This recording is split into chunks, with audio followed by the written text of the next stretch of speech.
All of us have watched as the industry have grown.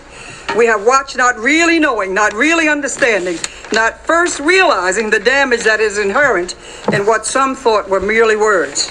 Now we see the direct and indirect effects. We see the rise in murders, in abuse, in batterings, teen prostitution, and teen suicide. We hear the wailing mothers, the grieving sisters, the tormented brothers and fathers, and children planning their own funerals with pink dresses and pink caskets.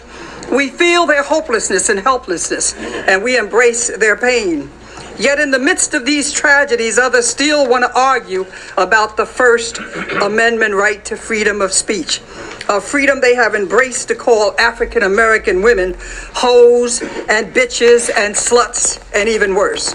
As I see it, there are three things wrong with gangster rap and misogynist lyrics. It is obscene, it is obscene, it is obscene.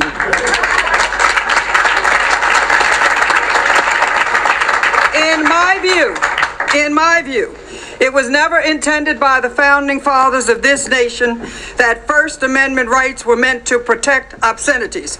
And if there were founding mothers, it would have been more explicit about what the First Amendment meant. Obscenity, I'm not sure I know that song. Obscenity has long been an exception. Obscenity, and we have the Attorney General here, I believe it's right. Obscenity has long been an exception to free speech. If the filth that is portrayed in these gangster rap videos and art is not obscene, then I submit that nothing is obscene. And that's basically where we at with it right now, where everybody basically wants to do their own thing. Everybody's a free spirit.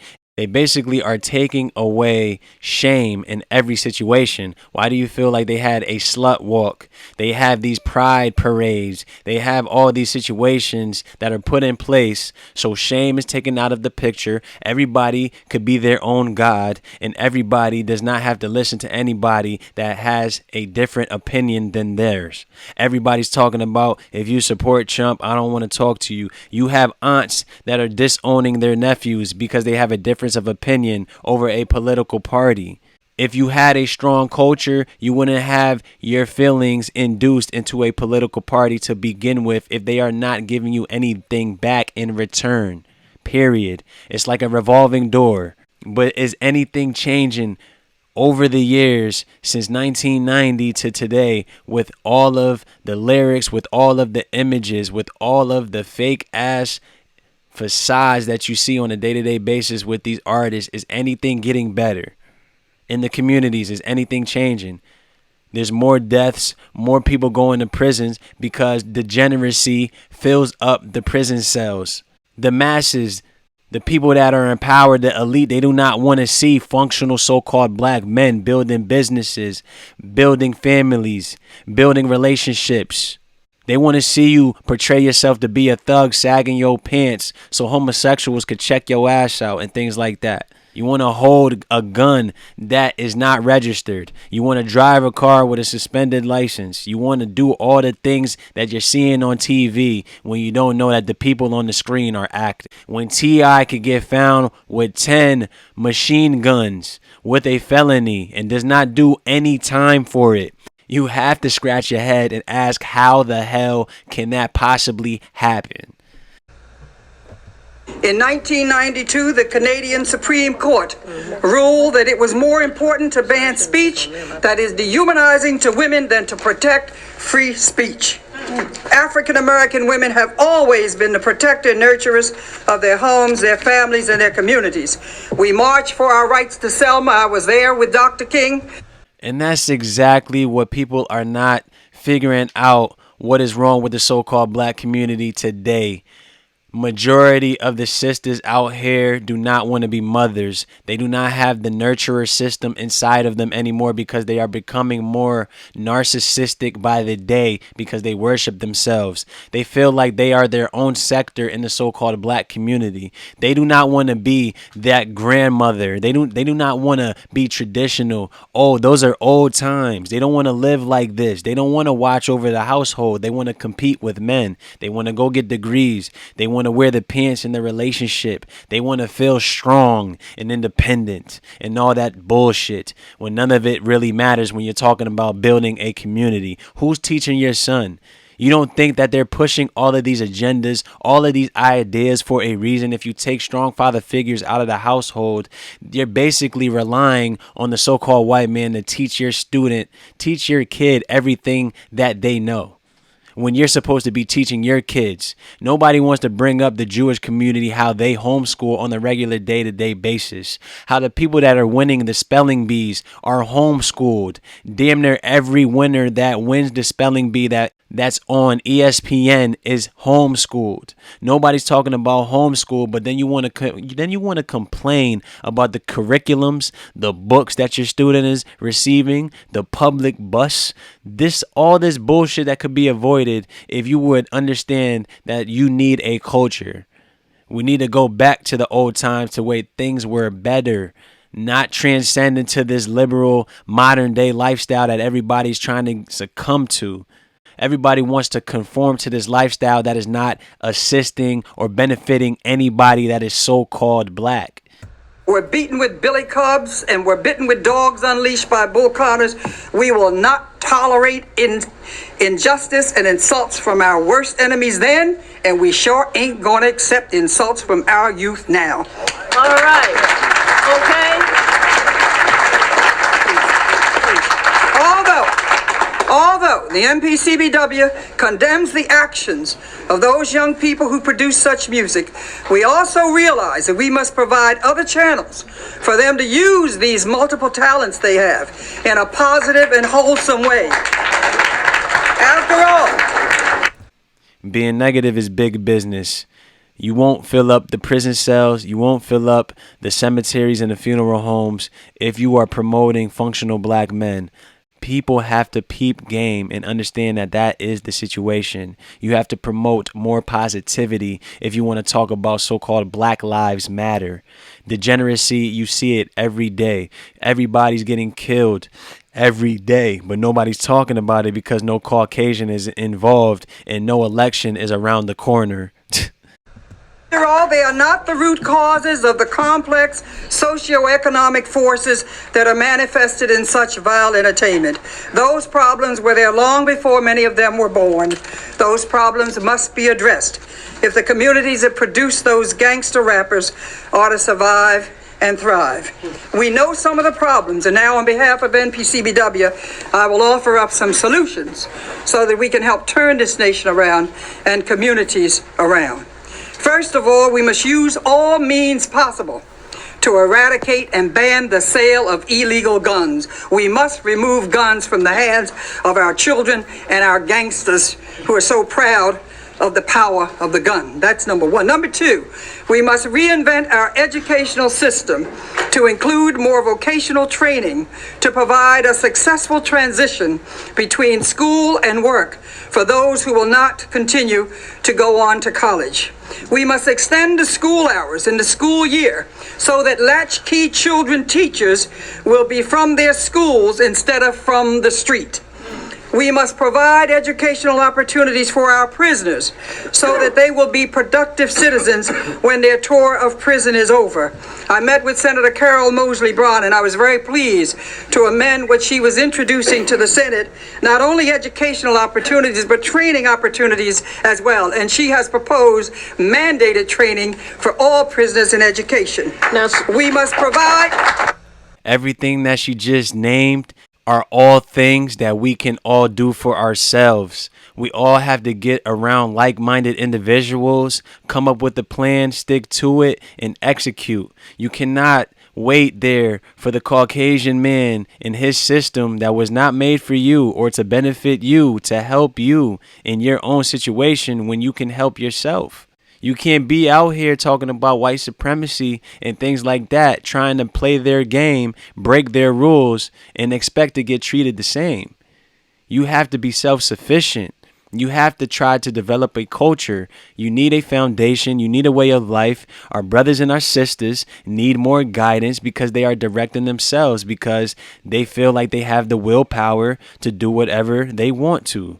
They are running their lives. The parents are allowing it. There are no elders. There are only OGs and thought babies, throat babies, whatever the fuck you want to call them. We could set up schools, private care systems, things like that, systems and programs for prisoners that are getting out of jail to help them get a job, things like that. We can create. Stop begging for other people to create opportunities for yourself when you can do it for yourself.